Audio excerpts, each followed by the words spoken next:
A stormy Nebraska night, rain pounding the plains, when a little girl's heart catches a cry that changes everything. Hey y'all, welcome to a tale as cozy as a fireside hug. Meet Clara Thompson. A plucky 6-year-old from Harmony Falls, who braves a tempest to save Duke, a German shepherd chained to a roaring train's path. It's a story of grit, love, and a bond that shakes up a small town with big heart. Feel the chill of the rain, the warmth of family, and the pulse of Midwestern courage. This is America at its tender best. Ready for a ride that'll tug your heartstrings? Hit that subscribe button and join our crew. Let's dive into Clara's world. You won't want to miss this Nebraska magic. Rain pounded the wide, windswept plains of Harmony Falls, Nebraska, a relentless symphony drumming against the old Union Pacific Railway tracks that carved through Butler County like a lifeline etched in steel. Lightning tore across the bruised sky, casting fleeting light on a sight no compassionate heart could ignore: a German shepherd, his thick black and tan coat plastered to his muscular frame, lay chained to the cold, unforgiving rails. The rusted links bit into his matted fur, dark blood pooling where they cut, mingling with the downpour that soaked him to the bone. His whimpers rose above the storm's fury, a raw, desperate cry that battled the howling wind, while his powerful body strained against the bonds, each tug tightening their cruel grip. In the distance, a train's whistle wailed, mournful and menacing, its rumble vibrating the earth like a death knell counting down the seconds. The dog's amber eyes, wild with terror yet clinging to a shred of dignity, reflected the faint glow of headlights piercing the rain's heavy curtain. 6-year-old Clara Thompson stood trembling on the muddy embankment, her small hands clutching her father James's rough fingers as the tempest roared around them. Her pink raincoat flapped like a defiant flag in the dark, auburn pigtails plastered to her cheeks, rain streaking her freckled face. "Daddy, he's crying," she shrieked, her voice slicing through the gale as she yanked free with a strength that belied her tiny frame. Before James or her mother, Sarah, could grab her, Clara scrambled down the slick slope, mud splattering her boots as she flung herself toward the massive dog. "I won't let you die," she sobbed, her arms barely encircling his rain-soaked neck, her body a fragile shield against the iron beast barreling closer. The train's horn blared again, its headlights bathing them in a stark, merciless glow, child and dog locked in a heartbeat of pure, reckless love. James lunged after her, his heart hammering as the ground quaked beneath the train's approach. "Clara! Get back," he bellowed, slipping in the muck, his mechanic's hands reaching for his little girl. Sarah screamed from above, "James, hurry," her voice swallowed by thunder. But from the shadowed tree line, a figure emerged, Tom Grayson, a wiry man with a limp and eyes that carried too many stories, bolt cutters glinting in the lightning's flash.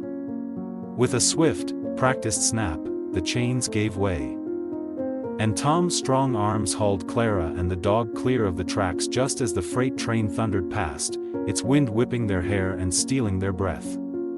They tumbled into the gravel, a tangle of limbs and fur, for souls gasping in the storm's aftermath. James, Sarah, Clara, and the German shepherd they'd soon call Duke, bound forever by a night that teetered on the edge of tragedy and miracle.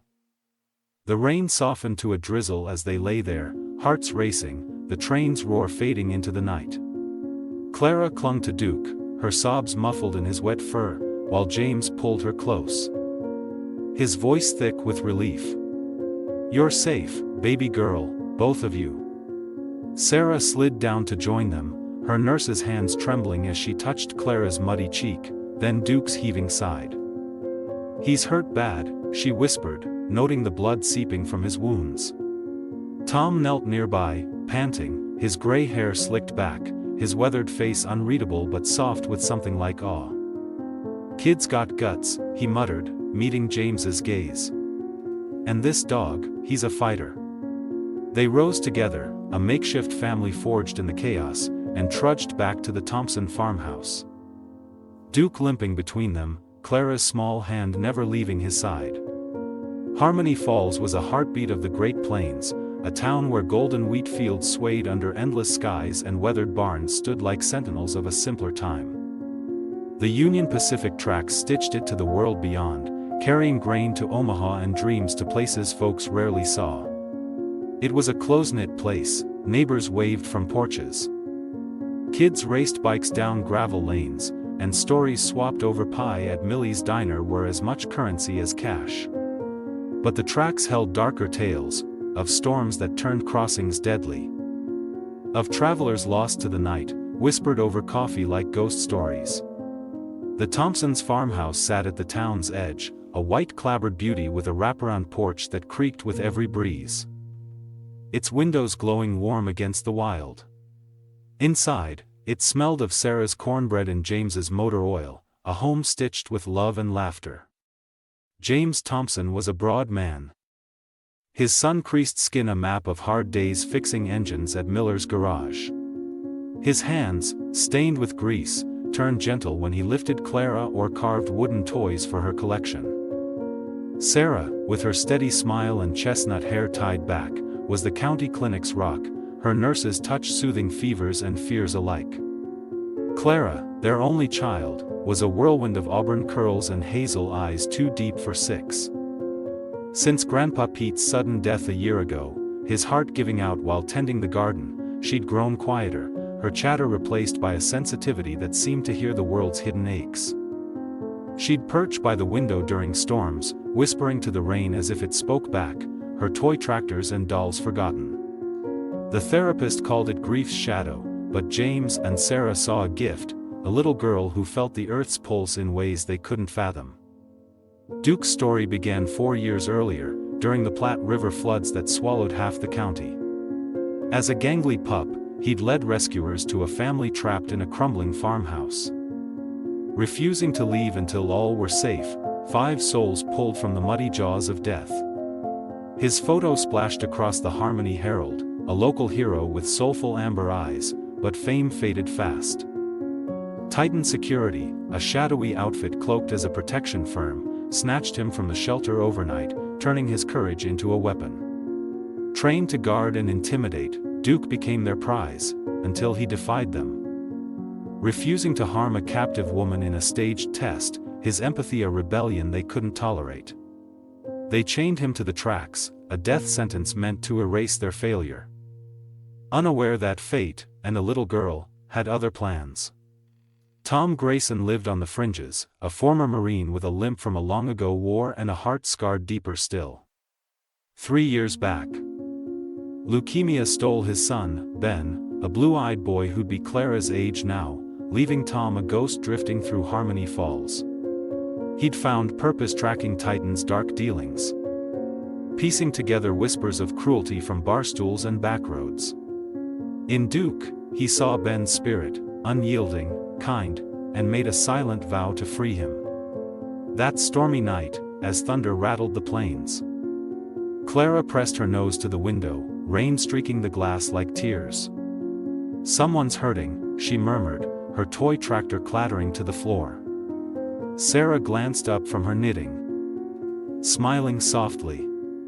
"Just the storm, sweetie." But Clara's face paled, her whisper insistent, "No, Mama, he's calling me." Lightning flashed, and a faint howl cut through the tempest, a cry that turned a quiet supper into a race against fate. The storm had brewed all day, clouds piling like bruised cotton over the plains.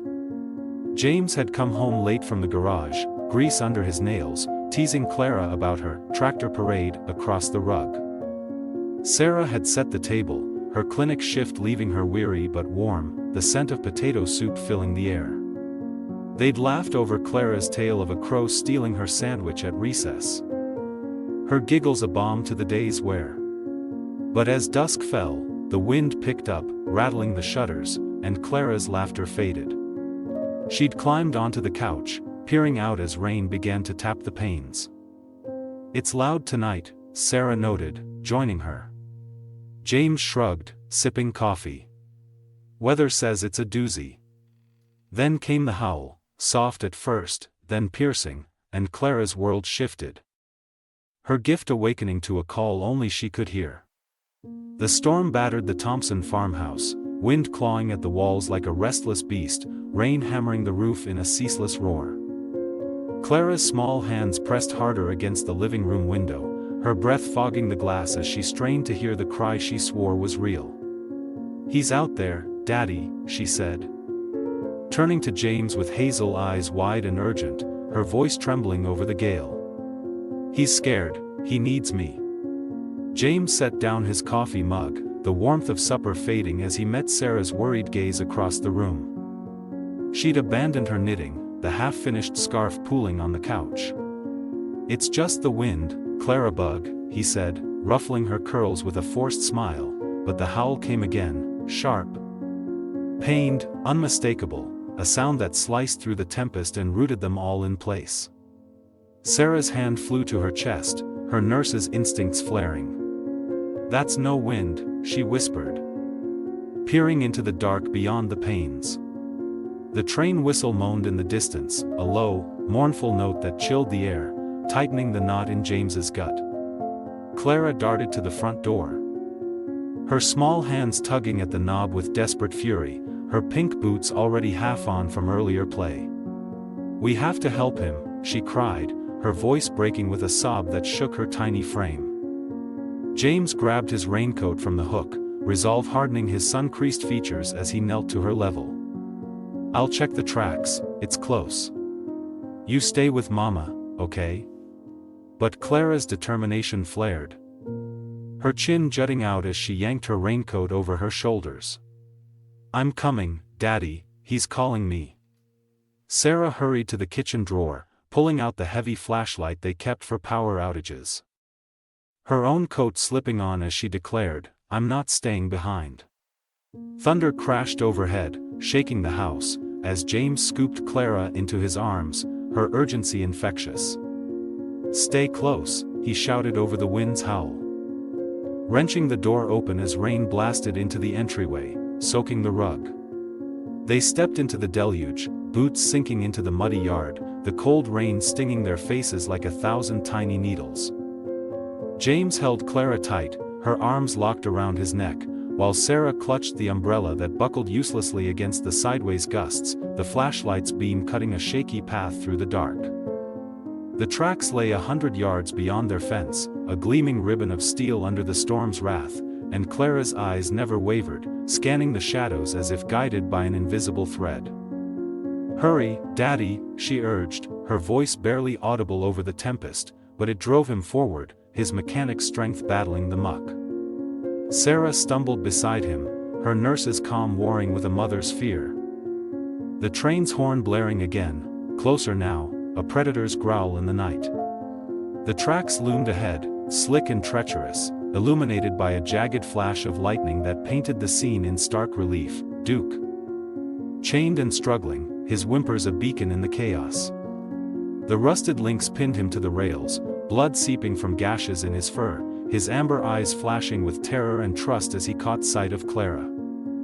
She wriggled free from James's grasp, sliding down the embankment in a blur of pink, mud splattering her boots as she flung herself toward him.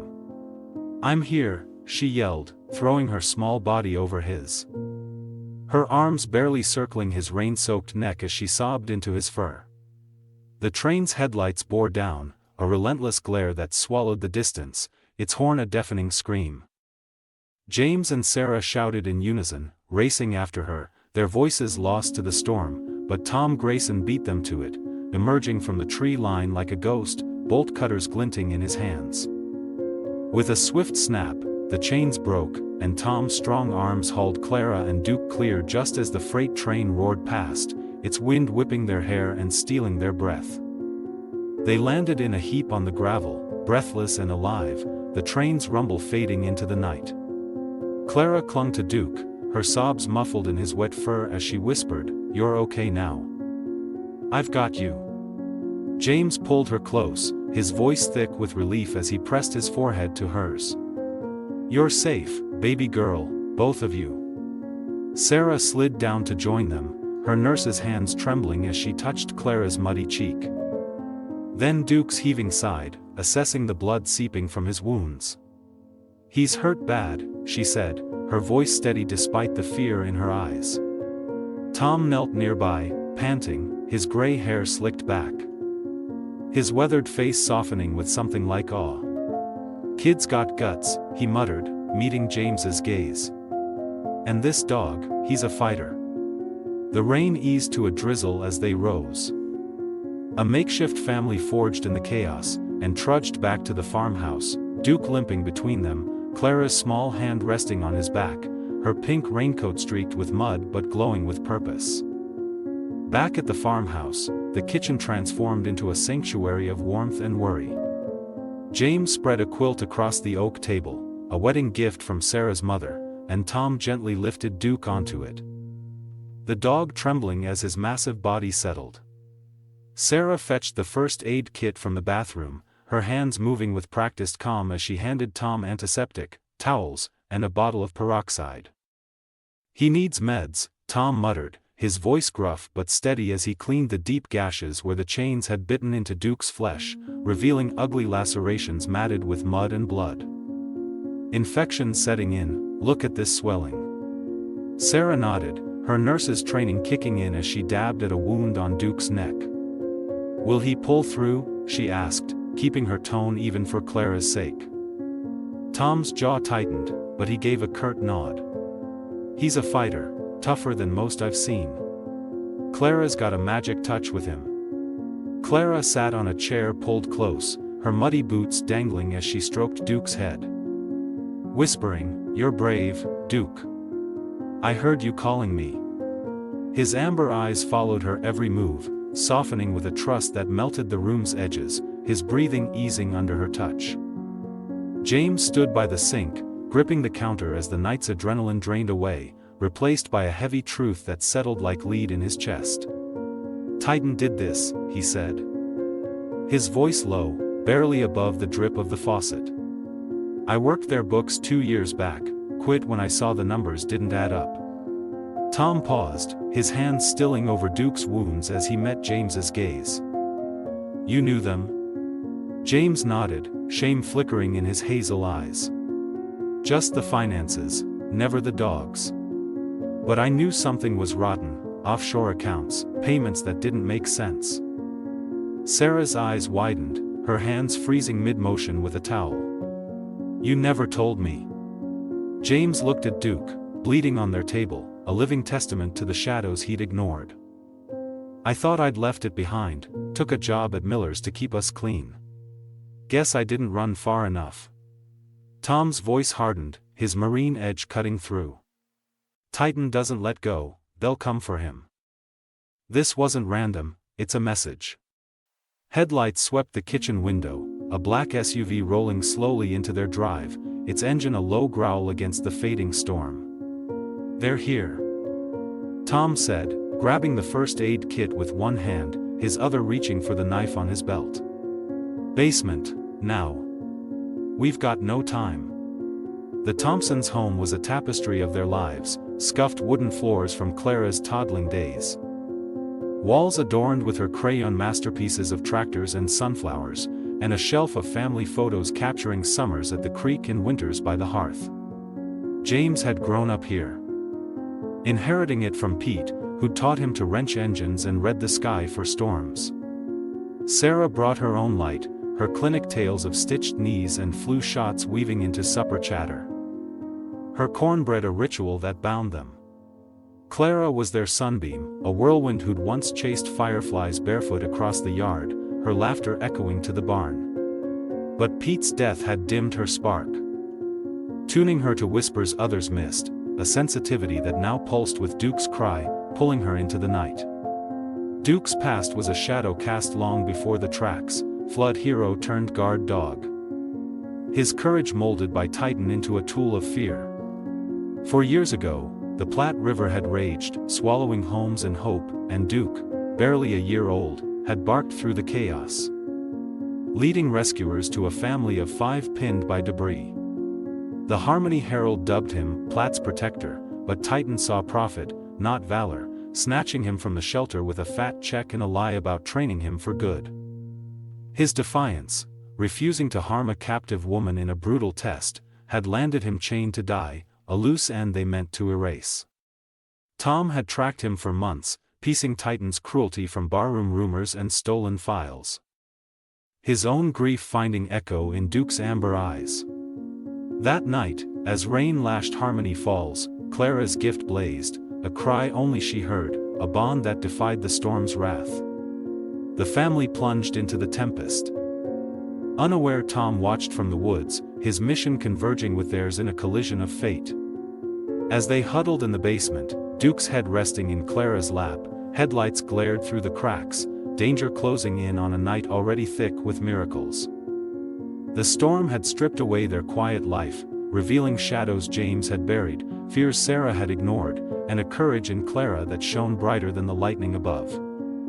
The basement stairs groaned under James's boots as he led the way, Clara cradled in his arms, her small body pressed against his chest, Duke's heavy head resting on her shoulder. Sarah followed, clutching the flashlight, its beam jittering across cobwebbed shelves lined with canning jars, peaches and pickles from summers past, and a rusted toolbox Pete had left behind. Tom brought up the rear, bolt cutters swapped for a hunting knife pulled from his belt, his marine-honed senses sharp in the dimness. Back exits through the coal chute, James whispered.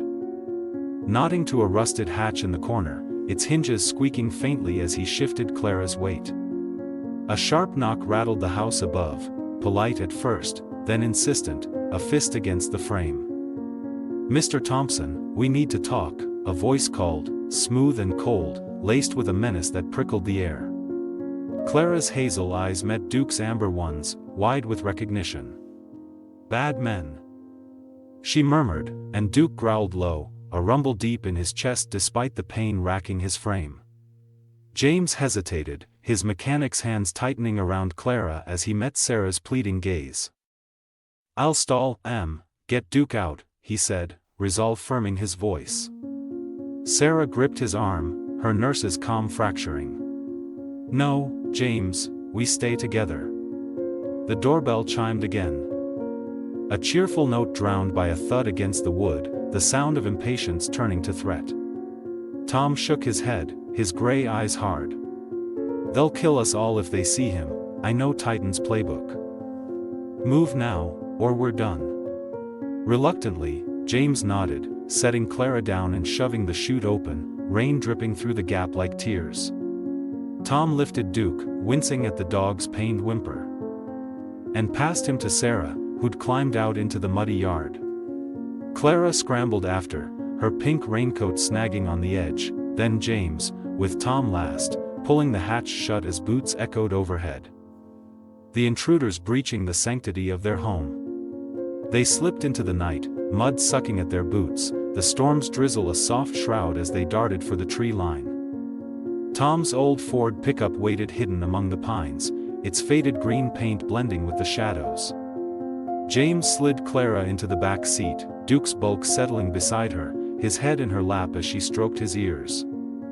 Sarah climbed in, pressing a towel to his wounds, her hands trembling despite her training. "He's hurting, Mama," Clara said, her voice quivering with worry. Sarah's fingers worked gently, staunching the blood. "He's strong, baby, he's got us now." James took the passenger seat, glancing at Tom as he turned the key, the engine coughing to life. "Where to?" he asked, tension threading his words.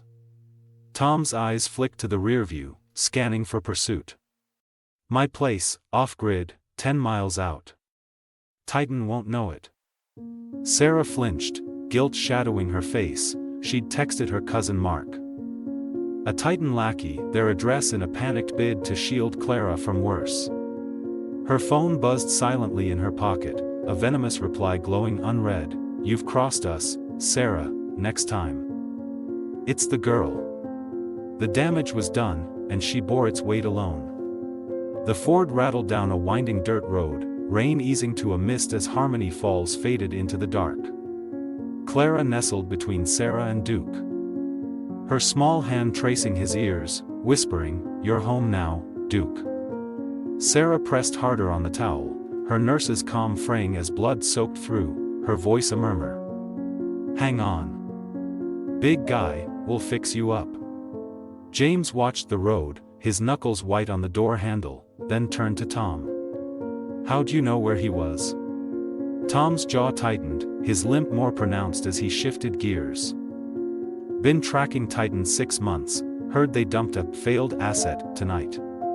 Found him by chance, then saw you folks heading out. Figured it was fate." James nodded, the pieces clicking. "They're ruthless, saw it in their books. Never thought it'd hit us here." Tom's cabin emerged from the oaks, a weathered log refuge, its stone hearth cold but promising safety. No power, no phone, just the glow of sanctuary under a sagging roof. James built a fire in the hearth, the crackle of kindling a bomb to the night's chaos, while Tom and Sarah tended Duke on a blanket by the flames. His fever burned hot, his wounds oozing despite their care, but Clara's whispers, "You're brave, Duke," eased his shudders, his amber eyes softening under her touch. Over coffee by the flickering light. Tom laid it bare, Titans more than security, blackmail, dirty jobs, worse. "Duke saw too much, a murder, I reckon. They don't leave witnesses." James confessed, his voice rough. "I funded it, 2 years at their books. Quit when I saw the rot, but I didn't dig deep enough." Sarah stayed silent, her secret a coal in her chest, burning hotter as headlights pierced the dark, an SUV rolling up the path. "They tracked us," Tom said, grabbing a rifle from under a floorboard. "Move, now." They fled deeper into the woods, Duke limping beside Clara, his strength waning but his will unbroken. He veered suddenly, guiding them to a cave by the Platte River, a hidden cleft behind vines, its entrance a whisper of salvation. The water inside was cold, chest deep, the current tugging at their legs. But Duke led, his powerful strokes faltering as blood trailed behind. "He's showing us," James said, awe threading his exhaustion, lifting Clara higher as they waded downstream. The passage twisted, narrowing until the ceiling brushed their heads, then opened into a cavern bathed in moonlight from a skylight above, a breathtaking hollow where the river spilled into a pool. A 10-foot waterfall cascading into the forest below. "We jump," Tom decided, securing his rifle. James went first, Clara clinging to his neck, then Sarah with Duke, Tom last. Landing in the pool with a splash that echoed through the night. They dragged themselves onto the grassy bank, soaked and shivering, Duke's growl cutting the silence. Shadows moved at the forest edge. Not Titan's men, but a pack of German shepherds, led by a lean female Tom called Daisy, a Titan escapee who'd fled weeks before. She approached Duke, sniffing cautiously, then woofed softly. Her pack forming a protective ring. "She's helping," Clara said, her voice certain, and Daisy led them through winding trails to a ranger station, its single light a beacon in the dark. The pack melted back into the trees as they neared, Duke hesitating before limping on with Clara. Inside, Ranger Hank offered aid, bandages, a radio, until his eyes locked on Duke. "Titan's prize," he sneered, pulling a gun from his jacket. "Voss pays better than the state." Clara's cry, "Duke's ours," shook Hank's resolve, her small frame stepping forward as Tom revealed. His collars got proof, Voss killed a man, caught on tape. Shots shattered the night, Titan closing in. Duke charged Voss outside, teeth sinking into his arm, giving James time to grab Clara. Sarah hauling Duke to the ATV out back. Tom stayed, firing into the dark, his voice a fading shout, "Get him out." They sped away, gunfire echoing behind, Tom's sacrifice a debt carved into the night. In a forest clearing, Duke's breath faltered, he licked Clara's hand once, a final gift, then stilled under an oak where they buried him, wildflowers marking his rest. "He's free," Clara whispered, her voice breaking months of silence, a hymn to a love that outlasted the storm. 3 months later, in a new town, Cedar Bluffs, Clara drew Duke's grave, urging them back with crayon maps of oaks and streams. Tom reappeared, alive, his vest having caught the bullets, bearing evidence from Duke's collar that toppled Titan, video of Voss murdering a rival, files of corruption sprawling wide. Harmony Falls mourned and healed, Duke's legacy a sanctuary for strays, Clara's voice a quiet song of renewal. The Thompsons rebuilt, not just a home, but a family stitched anew by a German shepherd's heart and a little girl's courage. Their porch light glowing against Nebraska's endless sky. Clara Thompson's stormy night in Harmony Falls teaches us a lesson as deep as a Nebraska sunset. Love and courage don't wait for the skies to clear, they shine brightest in the dark. It's a reminder that in our busy lives, a child's pure heart and a dog's loyal soul can show us what matters, standing up for the helpless, even when it's hard. Clara heard Duke's cry when no one else did, risking everything to free him, and that spark of kindness didn't just save a life, it wove healing into her family and town. It's the quiet heroism we all hold, whether it's helping a neighbor or guarding what's good. Her story proves that bonds, between a girl, a German shepherd, and a community, can endure any storm, leaving a legacy of hope. So, folks, what's a time you've seen love or bravery light up your corner of the world? Drop it in the comments, I'm all ears. If Clara and Duke warmed your soul, give us a like, share this tale, and let's keep spreading that Nebraska glow. What's next for them? Stick around to find out.